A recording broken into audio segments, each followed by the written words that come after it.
we're going to cover how to add your domain. We are going to be on this domains tab and click add new domain.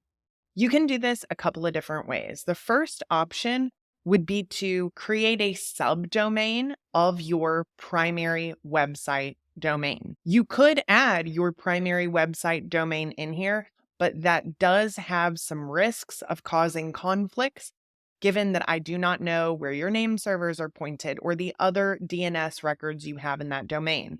My preferred method would be to simply add that subdomain, or you can get a brand new domain. This is something that is going to apply to your funnels. You can obviously create websites as well, but even if you have a website that's located elsewhere, you can still link your funnels to your primary website. The fact that they're on a separate domain is not going to matter very much. These funnels should also be where you're driving traffic to, so it is not something that you technically need to work really hard to build up SEO rankings on those domains, given that they're going to be linked directly to some of your ads. That is up to you. We are actually going to add a brand new domain into this account. What we need to do is first make sure that we have our DNS records available to us. That's going to be found in your domain host, wherever you purchased your domain. If you have not yet purchased a domain, you can go ahead and do that now. You can go somewhere like GoDaddy or Namecheap and purchase the domain of your choice. So we are going to do this through GoDaddy. That's a very common domain host that a lot of people use. But even if it's not what you use, again, find the place you purchase your domain, and you're simply going to be looking for those DNS records in that system. Before we actually try and add our domain, we need to add our DNS record. You can have an A record or a CNAME record. You do not need both. I'm just going to add this A record. I'm going to copy this value right here, and we are already inside of our GoDaddy account. What I'm going to do is I'm just going to look for an area that says something like manage domain. I'm already on the domain. That makes it a little bit easier, but ultimately navigate to your domains tab, and you will see something that says manage domain or DNS on virtually any platform. I've been able to do this successfully on a lot of different domain hosts, even if I've never used that specific domain host before. By simply looking for that verbiage, it should get you where you need to go. Now we are going to scroll down. We've got this manage DNS button. So I'm going to click there and it's going to pull up our DNS records.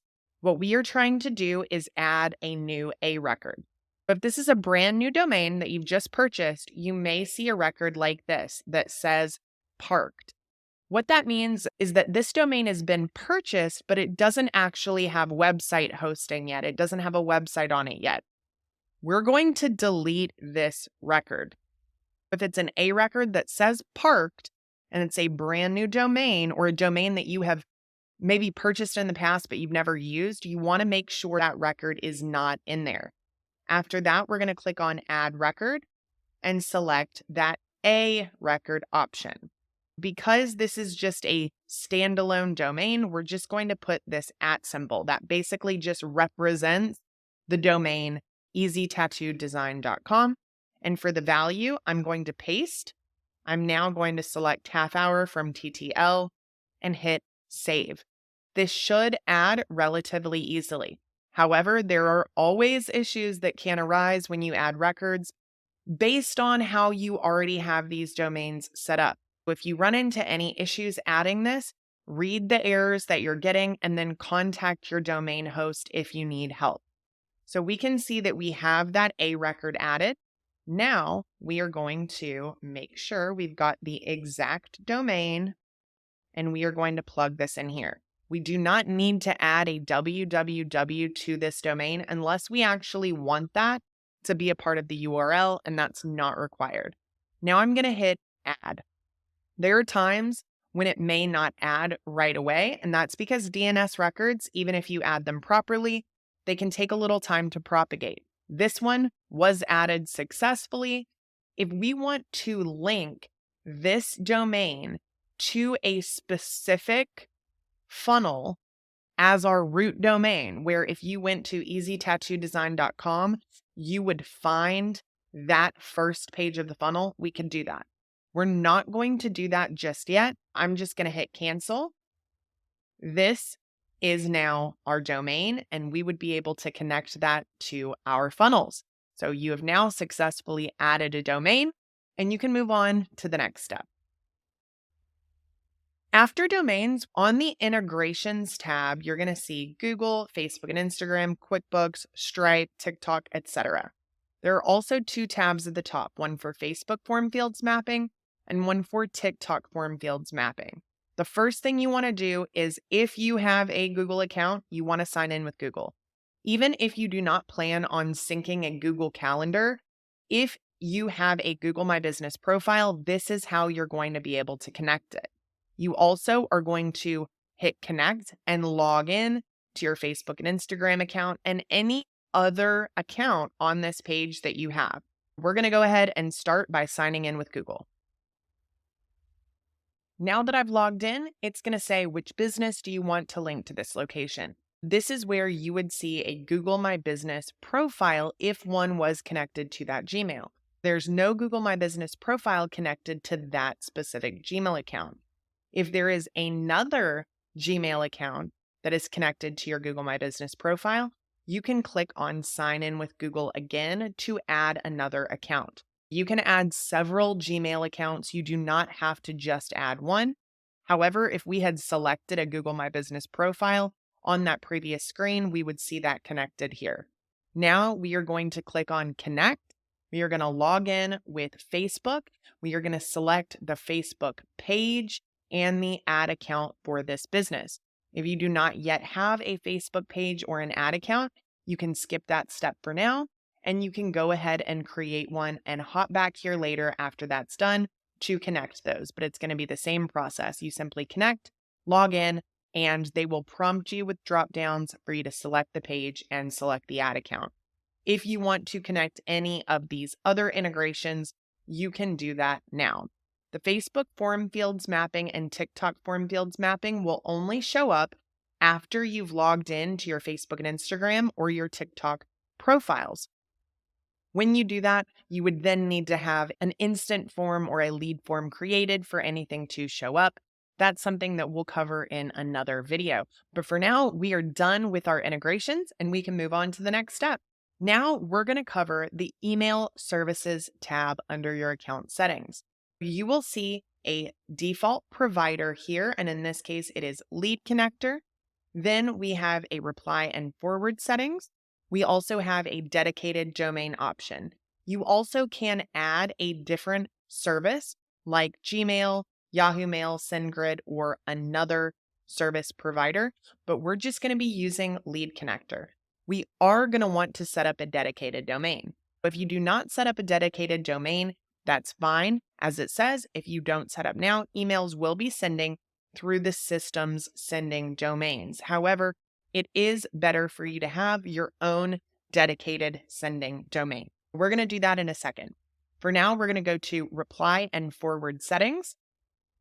Your forward address, this would be if you receive email replies in the conversation tab, which we will get to in another video, but you also want those replies to go to your personal inbox. If you want that, you would plug in that email address here. I will have you consider what that may look like as you start to use this system more heavily. I get dozens and dozens of email responses daily, and I don't want those going to my personal email. We check our conversations in this system every single day, and that's where we prefer to keep the responses. However, if you want those forwarded, plug them in here. And if you want a blind copy to go out on your emails, this is where you would plug in that address. If you want this to forward to the assigned user, you could turn on that toggle. And we have a reply address here. This is the reply to email address that will be added to all of your emails. If you want it to reply to an email address outside of this system, it said reply conversations cannot be tracked and will not come to conversations thread. So again, I do not encourage you to put this here. I like to see everything in the conversations so that we can keep an accurate record of everything that's been communicated, regardless of who the person was from our team that was communicating back with them. But for now, I'm going to leave these totally blank. And we're going to hop back over to our domain service tab so that we can set up our dedicated sending domain. We're now going to click on dedicated domain. And once we hit this screen, we are going to click on add domain. It says here to enter a domain, mg.mydomain.com. We're going to go mg.eztattoodesign.com. We're going to click add and verify. Now it's going to provide us the records that we need to add in our DNS records to be able to get this verified. We're going to go ahead and start that process. Again, you will still need your DNS record screen pulled up. It's the same place you added your domain, a record. The first record we have is a TXT record, mg.eztattoodesign.com, and here is our value. We are going to copy this. We are going to hop over here. We're going to add a new record, and this is a TXT record. We're going to put MG and paste that and hit save. Now we're going to repeat that step with this second record. We have this piece before our original domain. This is a TXT record. We will add a new record, TXT. We're going to paste that in. We're going to copy this value, plug that in here, hit half hour, and hit save. We're now going to hop back over here, and we see this is a CNAME record. We are going to copy this piece. We are going to add a new record. This is a CNAME record. We'll paste this in, and our value is mailgun.org. We're going to click half hour and hit save. We now have two MX records. So MG will be what we put in our name area. And then we've got an MXA record and an MXB record, and the priority is 10. We're going to add a new record. We're going to choose our MX record. Our priority is 10. We're going to plug in that value. And we are going to plug in MG as our name, and we are going to hit save. We're going to repeat that step with the MXB record. Add a new record, MX record, MG, priority 10, plug in the value, and hit save. Once those have been added, we are going to click on verify. Please note that these values or these records can take up to 72 hours to actually propagate. As you can see, 3 of these have been verified. These 2 have not yet been verified. So we could continue to try and hit verify domain, and these may go ahead and verify, as you have seen here. Now that I have all of these verified, I can then hit verify domain. And we now have this dedicated domain.